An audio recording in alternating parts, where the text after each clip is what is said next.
Next, our talking point today. In the last 3 years, the number of children under the age of 13 being prescribed antidepressants has gone up by 24%. Well, the drugs can cause hallucinations and psychosis, and they almost double the risk of suicide in adolescents. These the findings of several studies that have been done into this. So this morning we're asking, why is the number of children taking antidepressants going up? It's our talking point today, and here to discuss that we have the author and expert in child development, Kim McCabe, and live from Athens, the social scientist Ashley Frawley. Good morning to you both. Kim, I'll come to you. Some of these statistics are alarming. We're talking about children under the age of 13 being prescribed by their GP antidepressants.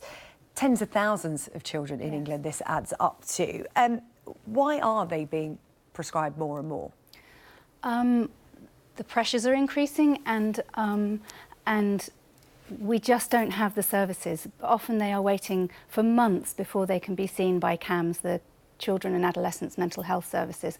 But our children, they need people, not pills. The adults in their lives need to take responsibility for their suffering. It's why I wrote my book, From Daughter to Woman, so that the parents and the teachers and anyone who has anything to do with a child has the tools and the confidence to know what to do to guide them through. Childhood is a time to gather all the skills and all the tools that you need for adult life. So if a child is suffering, is depressed or anxious, the answer is not to medicate them and take those feelings away. It doesn't solve the problem. What we need to do is guide them in how to cope with that. Child is the time for learning those things, and we miss an opportunity if we send our children out into the world thinking that the way to deal with life's problems is to take a pill.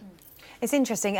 Ashley, this comes on the day that the Girl Guides Association say that they've surveyed their girl guides, and 1 in 4 of them describe themselves as unhappy.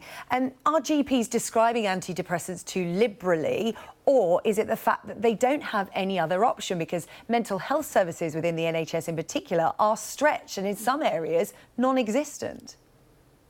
I think we really need to dial it back here. There's a huge growth industry in claiming that there is an apocalyptic crisis of childhood. Now, it's actually not possible to tell whether or not young people today are uniquely miserable in comparison with the past, because mental health categories have expanded and proliferated hugely, and we have an excessive attention to childhood. And part of this was really fostered by New Labour in the late 1990s, who completely lost the vocabulary for understanding social problems in any other way but through this sort of individual vocabulary. And so we now see a huge range of problems as rooted in childhood. And this has really opened the door to this proliferation of claims about childhood as being uniquely in peril, as being the root of all social problems. And it's more and more people, like the other guests, making claims about this for more and more interventions, creating a demand for their own services as part of what's creating this apocalyptic sense of childhood in crisis. But it's completely ahistorical. I really find it difficult to believe that children today are uniquely miserable compared to the past, in which child labor was the norm. Most people saw a parent die before they came of age. Public hangings were a form of family entertainment. Going to the funeral of another child was a normal part of life. We really need some historical perspective here. And actually, when we keep making these claims that children are uniquely vulnerable, uniquely likely to be damaged, we're actually creating a self-fulfilling prophecy. We've had 20 years of emotional education, of intervening in young people's lives, of these programs that tell children that any uncomfortable feelings require a coping strategy, a psychological plan to deal with, that they're symptoms of a broader disorder. You know, that's what's causing this sense of crisis, and it's a self-fulfilling prophecy. They actually don't feel better, they feel much worse. Okay, Ashley, Kim, Ashley makes an interesting point there. If you put it into an historical perspective, it's the age-old saying that, you know, you hear from parents, you've never had it so good, and it's given rise to this label, the snowflake generation. Are we being oversensitive here, and is that why we're so keen to give children antidepressants?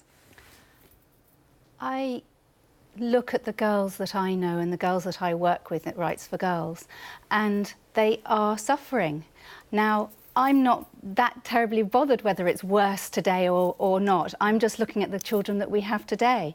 And with 1 in 4 14-year-old girls clinically depressed and 1 in 5 14-year-old girls self-harming, those are girls suffering. Those are children who are suffering. And we have a responsibility to make their lives easier, whatever it is that needs to be done. We have a responsibility to inculcate in the next generation a sense that there's something important in the world beyond themselves. We are encouraging an excessive amount of self-attention. If you keep telling children to look out and be excessively focused on their own psychology, it's very little surprise that we will find that they'll find it wanting. Young people today do consider themselves to be damaged by experiences that were commonplace in the past. It's interesting. I'm just wondering, Kim, in terms of, is there a lack of understanding? Because this label depression, we talk about antidepressants, are a lot of issues being lumped under one umbrella, and that's where the antidepressants come in. Is there a lack of understanding and finesse about it in the medical profession in this country? Perhaps. I think that we certainly are medicating when perhaps when definitely what is needed is people, children. Even NICE say that when a child is prescribed an antidepressant, they should also at the same time have psychotherapeutic help. It's not enough just to give them a pill. I do think that we need to build resilience and that we need to give children a sense that they can deal with whatever life throws at them and not just need to medicate that. There's always it's not just the pharmaceutical industry that's interested in creating a demand. It's this huge range of advocacy groups whose interest is in creating this sense that children are not resilient in and of themselves. They have to go in and create resilience. And what they've done is why is it in their interest to create this? Because it's what we call as sociologists the knowledge class, or the psychotherapeutic industry. It is a massive industry of creating a demand for very expensive interventions.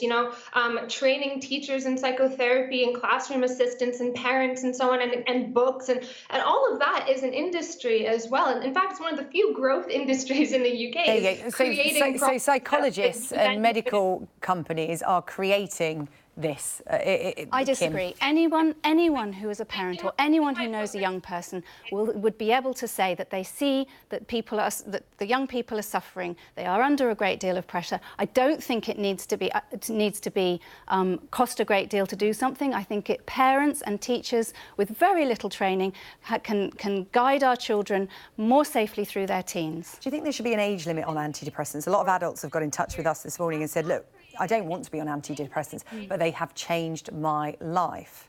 There is a place for them. There really is a place for them.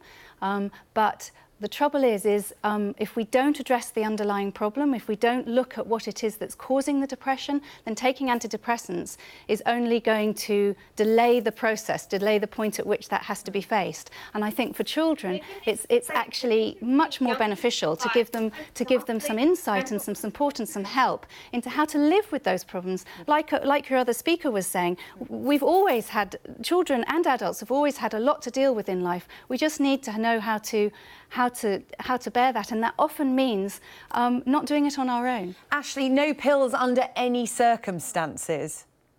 No, absolutely not. And actually, by proliferate, and when I'm saying under no circumstances, I'm saying no. In some circumstances, absolutely, they are required. But when we are problematizing and medicalizing a huge range of childhood experience, we are actually making it more difficult for people with serious psychosis to get the help that they need. Because in some sense, everybody is ill. Everybody is a patient in waiting. We've been saying for 20 years, and in 10 years, they've been going into schools saying, "Oh, we're going to teach children well-being, and it's going to inoculate them from future mental illness." Well, that hasn't happened. And in fact, all that's happened is an upward spiral in demand. And that's what's going to keep happening because we're creating this sense of unique emotional vulnerability. We're telling people that negative emotions are by their very nature damaging, and that you can't be expected to cope on your own. You need this whole class of experts to tell you how to manage your own emotions. And then, of course, parents and teachers, just the people that are in the lives of children are the people who are going to guide them through. That's our responsibility as adults,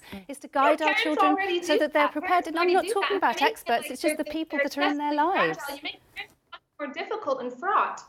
OK, well, we have to leave it there. Ashley, Frawley, thank you very much. Kim McCabe as well, a very passionate debate there. Are we creating an industry here, or are there children that genuinely need to be on antidepressants? Thank you both very much. Coming up after the break, we're going to be speaking to 4 of our volunteers who have been taking part in Social Free September to catch up on how they're getting on 19 days in. Love to know if you're taking part as well. News@sky.com.